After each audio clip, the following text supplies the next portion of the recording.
এরকম perfect chicken patties আপনারা সহজে বাসায় বানিয়ে নিতে পারবেন। রেসিপি অনেক সহজ। আমরা একটা মিক্সিং বোলের মধ্যে ৩ কাপ ময়দা, ১ টেবিল চামচের মতো চিনি, পরিমাণ মতো লবণ আর হাফ টেবিল চামচের মতো ইস্ট ভালো করে মেশানোর পর রুম টেম্পারেচারে পানি দিয়ে ডোটাকে মাখবো অ্যান্ড আমরা ৩০ মিনিটের মতো রেস্টে রেখে দিব। আর এটার ভিতর ইউজ করার জন্য আমরা হাফ কাপ তেল অ্যান্ড হাফ কাপ কর্নফ্লাওয়ার ভালো করে মিশিয়ে এটাও সাইডে রেখে দিব। দেন ডোটাকে নেওয়ার পর আমরা ছোটো ছোটো ভাগে ভাগ করে নিব।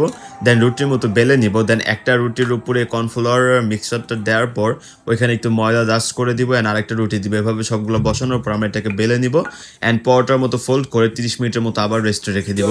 আর ফিলিংয়ের জন্য আমরা একটু তেল নিয়ে নিব, পেঁয়াজ ভাজা ভাজা করার পর চিকেন দিয়ে নিব। এখানে টমেটো সস, ধনে গুঁড়া, জিরা গুঁড়া, লবণ, চিলি ফ্লেক্স, একটু গ্রিন চিলি আর ধনে পাতা দেওয়ার পর ভালো করে রান্না করার পর এটাও রেখে দিব। অ্যান্ড ডোটাকে একদম পাতলা করে বেলে নিতে হবে। দেন আপনারা আপনাদের পছন্দ মতো পরিমাণে ফিলিং দেওয়ার পর এইভাবে কেটে উপরে ডিজাইন করে নিতে পারেন।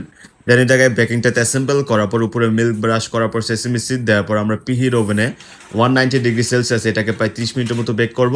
যখন দেখবেন নিচ দিয়ে ভালো করে রান্না হয়ে গেছে, উপর দিয়ে কালার আসতেছে না, তখন উপরে হিটটা অন করে দিলেই হয়ে যাবে এরকম পারফেক্ট চিকেন প্যাটিস।